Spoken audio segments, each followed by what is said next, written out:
il a fait un papier où il est allé regarder dans la vie des grands hommes la place que le jeûne et la prière occupaient. Et il s'est rendu compte que tous ceux qui avaient une position élevée dans le Seigneur avaient dans leur expérience beaucoup pratiqué le jeûne.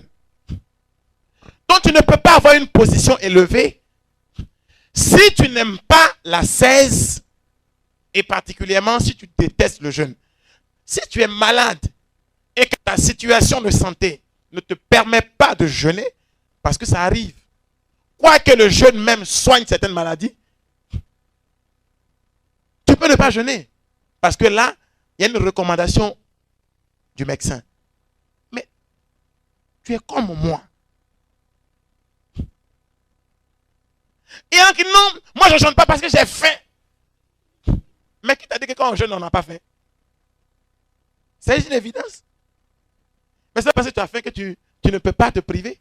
La Bible dit que le royaume des cieux n'est pas une affaire de manger et de boisson. Alléluia. Le royaume ne consiste pas en affaire de manger et de boisson. Chez moi, on dit que quand un sorcier a tué quelqu'un,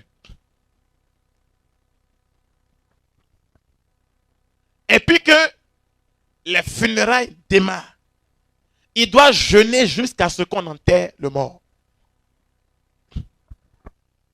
Il doit jeûner pour ne pas être dénoncé. Diable jeûne. Et puis toi, tu ne peux pas jeûner. Bon, d'accord. C'est pourquoi on aime retarder les funérailles dans les villages. On va souffrir un peu. Donc il y a des gens qui s'enferment et ils jeûnent jusqu'à ce que les funérailles finissent. Pour passer à un certain grade dans la Rose-Croix, on te demande de jeûner. Un rosicrucien peut jeûner 1 semaine, 2 semaines, ce n'est pas son affaire. Toi, une demi-journée, tu fais son palabre. Et tu vas aller attaquer le rosicrucien. Le sang de Jésus. Quand tout se fait. Mais tu ne peux pas. Spirituellement, tu n'as pas le poids qu'il faut. Vous comprenez ça? Un jour, les disciples de Jésus sont allés faire une délivrance. Au nom de notre Maître Jésus. Au nom de... Qu'elle n'avait plus la voix. Ils sont venus trouver Jésus en tout ça. Jésus dit, mais allez-vous longtemps encore me fatiguer? Ce genre de démon, ce genre d'esprit ne se chasse que par le jeûne et la prière. Donc, dans ta vie, il y a des diables que tu ne pourras jamais affronter parce que toi-même, tu as décrété que toi, jamais tu ne vas jeûner. C'est clair. Il y a des diables qu'on ne chasse que par le jeûne et la prière. Vous savez, de la même manière que pour développer une vie de prière, on a besoin de s'entourer d'une équipe de gens qui aiment ça. Pour apprendre à grandir dans quelque chose, il faut s'entourer des gens qui aiment cette chose. Si tu veux avoir une vie de prière, mets-toi dans un groupe où vraiment les gens prient. Tu te mets dans un groupe où les gens n'aiment pas, tu ne peux pas avancer. De la même manière, si tu veux avoir un esprit d'ascèse, ascétique, tu veux développer ta vie spirituelle par le jeûne et la prière, mais chemine avec des gens qui vont t'aider à aller de l'avant. C'est avec la communauté du chemin neuf qu'on avait commencé des retraites qu'on appelait jeûne et prière, où pendant 15 jours, vous jeûnez sans même sentir que vous êtes en train de jeûner. Parce qu'on vous met dans une ambiance et dans un cheminement progressif. Parce que on ne mange pas foutu la veille au soir et puis on ne commence pas à jeûner le matin. Tu vas mourir. C'est pourquoi ceux qui se lèvent à 4 heures là, après ils ont des problèmes. Parce que l'estomac étant rempli, sécrète des acides. Vous comprenez? Tellement d'acides que si après ça tu ne manges pas, pour éliminer ce taux d'acidité, tu as des problèmes gastriques. Et puis quand on a fini un jeûne, on ne coupe pas son jeûne à un foutu. Tu tu vas avoir une colopathie fonctionnelle. Tu auras des problèmes. J'ai vu des gens qui ont coupé carrément à Kacheke. Bon, la vérité, moi aussi, j'ai fait ça une fois. C'était en 91. On avait jeûné à Blocos. Hein, on n'était pas encore en communauté maisonnée. Hein. Maud et moi, on a fait carême. On a jeûné toute la journée.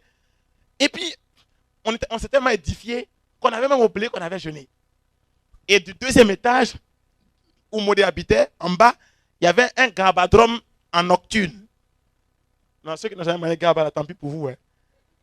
Si votre enfant demande comme cadeau d'anniversaire un plat de garba, servez. Il y a quelque chose dedans. Et on a commandé un garba chaud. Et on a commencé à manger. On avait oublié qu'on avait jeûné. Quand j'ai pris 3. Quoi? C'est là que je me suis souvenu que j'ai jeûné. Donc, il y a une manière. C'est pourquoi nous allons faire, et ça vraiment j'y tiens, une expérience d'une semaine de jeûne et prière. Mais avant ça, je voudrais vous dire quelques bienfaits du jeûne. Ayez dans votre semaine, pour ceux qui le peuvent, donnez-vous des petits efforts de ce genre. D'abord, avant de parler de ça, sachez que le principe du jeûne, le jeûne va aussi avec le refus de gaspiller.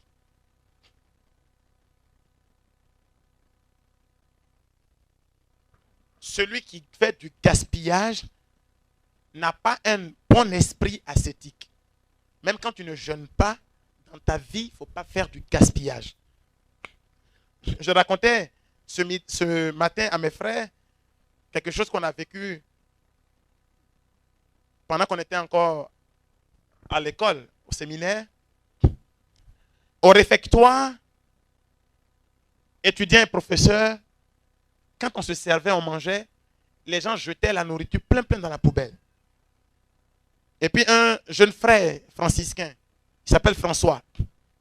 Pour ceux qui ne savent pas, c'est à cause de lui qu'on a donné le nom Saint-François à la première maison de la communauté. C'était notre ami, François. Et qui nous a beaucoup aidés en nous parlant de Saint-François d'Assise. Et François était dans l'établissement. Un midi, pendant que tout le monde mangeait là, François est venu et puis il a tiré la poubelle pour venir au milieu. Et il s'est assis et il a commencé à manger la nourriture qui était dans la poubelle. Tout le monde a été glacé, tout net. Plus personne ne parlait, plus personne ne pouvait manger. Et il mangeait la nourriture en pleurant et il regardait personne. Il n'avait que sa poubelle devant lui.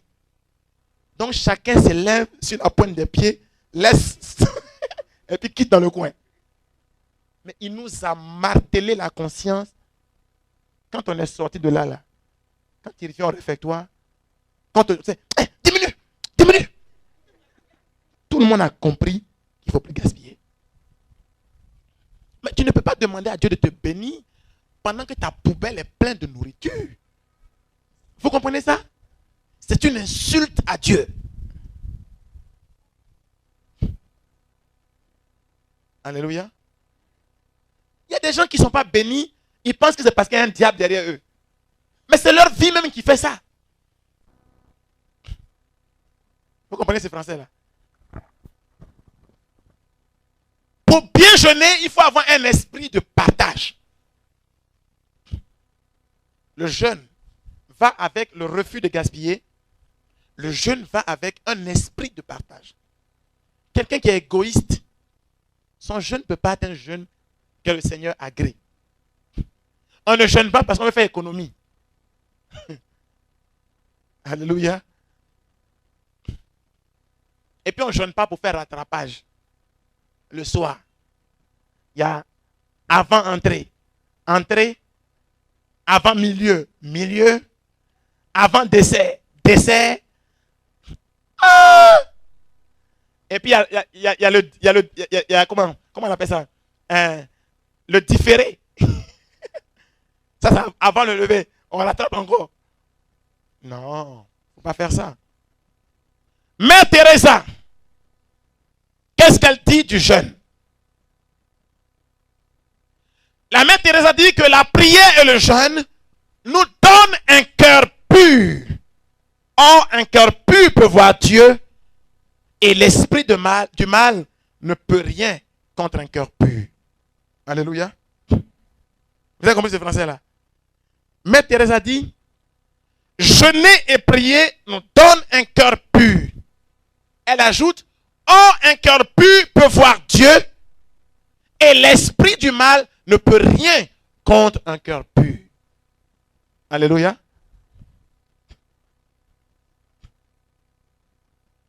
Tertullien, il a vécu en l'an 155. C'est-à-dire, c'est les gens qui ont vécu juste après l'époque de Jésus. Là. Juste après l'époque de Jésus, ceux qui sont venus là. C'est un saint qui a vécu au début de notre ère. Qu'est-ce qu'il dit? Le jeûne force les portes secrètes. Le jeûne force les portes secrètes. Renforce notre foi et donc notre prière. Celui qui jeûne rend sa prière encore plus puissante. Alléluia. C'est pas moi qui l'ai dit, hein. C'est les pères de l'église qui le disent. Saint Léon le Grand, il a vécu en l'an 461. Il dit, rien de plus sûr que le jeûne pour rapprocher son âme de Dieu. Il n'y a rien de plus sûr que le jeûne pour rapprocher son âme de Dieu. La prière du jeûneur, de l'homme qui jeûne, est agréable à Dieu et terrible pour le démon. Alléluia. Est-ce que vous comprenez ce français-là?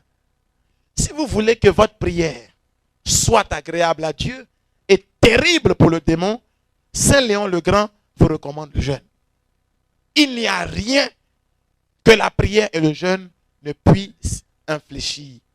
Même ton mari qui se rébelle, lève-toi dans le jeûne et la prière pour que Dieu infléchisse son cœur.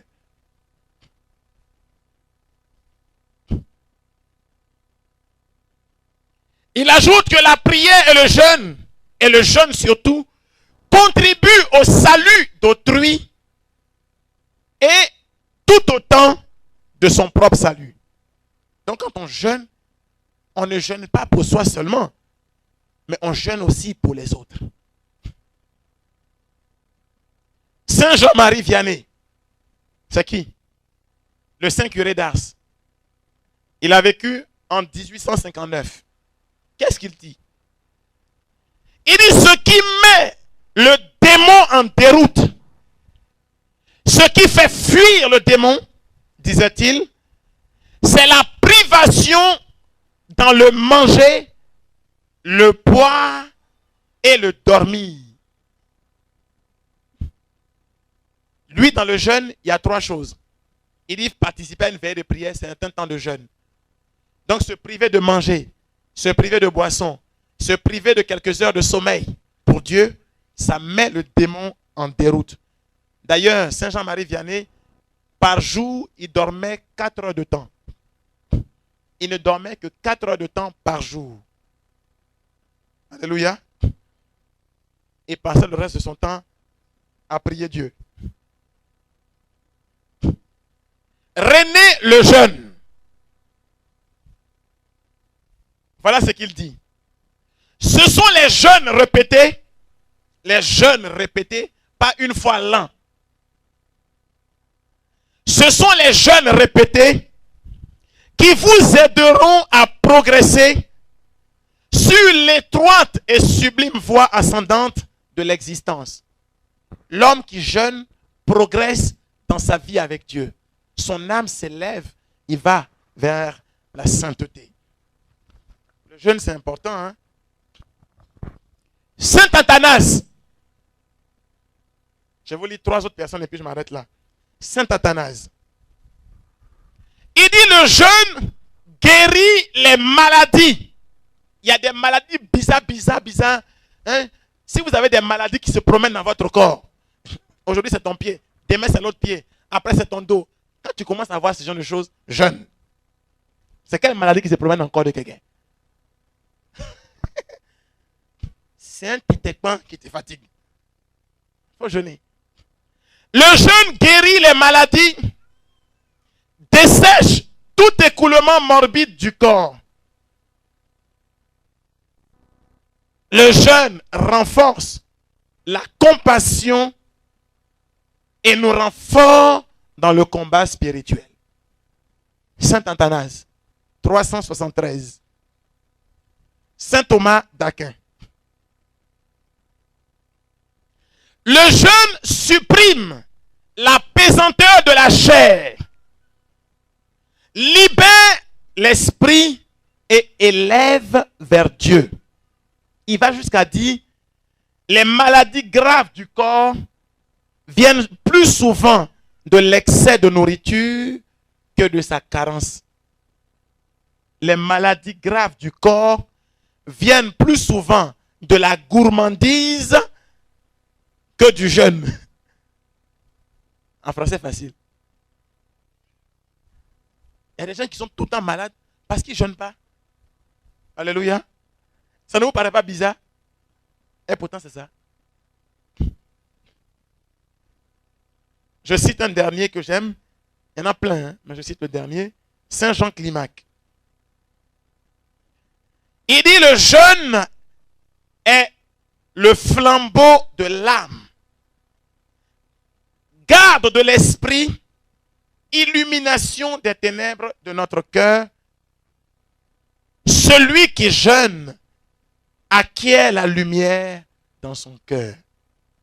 Alléluia. Je voudrais m'arrêter ici.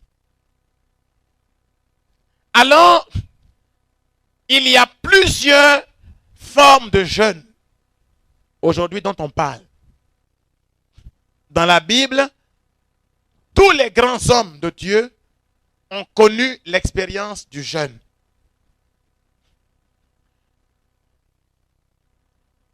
Devant certaines situations compliquées,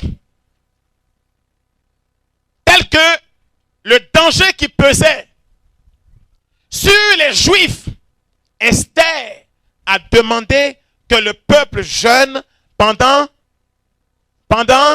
3 jours. Pour que Dieu opère la délivrance en inclinant le cœur endurci du roi. Vous saisissez? C'est ce qui a donné son nom à ce jeûne-là. Le jeûne d'Esther. Quand des tyrans menaçaient de détruire Israël, Judith a demandé que le peuple jeûne. Pendant combien de jours? Pendant 5 jours. Jeûner sans manger ni boire pendant 5 jours, désormais a pris le nom de ce qu'on appelle le jeûne de Judith. Mais les chrétiens, en général, ils ne veulent même pas connaître ce jeûne-là. Les plus courageux parlent du jeûne d'Esther. Mais il y a le jeûne de Judith aussi. Et c'est le jeûne du combat spirituel. C'est dans ce jeûne que Judith a eu la force de tenir l'épée pour couper la tête de l'ennemi. Alléluia. Quand Daniel et ses frères ont été jetés dans la fournaise, ils ont connu combien de jours de jeûne? 21 jours de jeûne. On appelle ça le jeûne de Daniel. Et ce jeûne avait pour but que Dieu leur donne la révélation de sa volonté pour le peuple. Quand souvent nous sommes dans la recherche d'un discernement, on peut décréter un moment de jeûne. Je ne dis pas d'aller faire forcément 21 jours. Mais si vous faites aussi, c'est bon. Mais veillez à ne pas mourir en chemin. Ensuite, dans la parole de Dieu, on nous parle d'une certaine Anne, fille de Phanuel. On dit, elle servait le Seigneur dans le temple, par le jeûne et la prière. Anne, elle faisait un jeûne presque incessant. Elle jeûnait 5 jours par semaine, toutes les semaines. Anne jeûnait 5 jours par semaine et toutes les semaines. Bon, je ne vous demande pas de faire ça. Mais c'est pour vous dire l'importance du jeûne. Jésus lui-même a été conduit par l'Esprit au désert. Et il a fait combien de jours? 40 jours. Est-ce qu'il est mort? On dit qu'il a eu faim. Ça veut dire que nous ne pouvons pas avoir faim si on jeûne. Ça, c'est pas un péché. Mais il n'est pas mort. Alléluia. À côté du jeûne, pour ceux qui ne peuvent pas jeûner entièrement de nourriture, il faut développer, et c'est le but du jeûne, développer un esprit de renoncement. Avoir un esprit de sacrifice. Pouvoir se priver de quelque chose pour que les autres puissent en profiter. C'est important. Si la nourriture du soir ne suffit pas, est-ce que toi tu peux renoncer à ta part pour qu'un autre mange? C'est ça que Dieu nous demande là. Apprendre à se priver. Mais comme toi tu vois que ce n'est pas beaucoup, tu te débrouilles pour être le premier à te servir. Tant pis pour les autres. Tu n'as pas un esprit de jeûneur. C'est un état d'esprit. Est-ce que vous comprenez ça? Alors, développons une vie d'ascèse. Si vous voyez que dans votre vie, vous n'arrivez pas à prier, commencez à jeûner. Vous verrez que la vie de prière va repartir tout seul. Parce que quand tu jeûnes là, tu es embêté. Tu n'as pas sommeil. Tu es façon. Tu vas prier. Tu vas prier. Alléluia. Voilà ce que j'avais à nous dire pour ce soir. Que Dieu vous bénisse. Amen.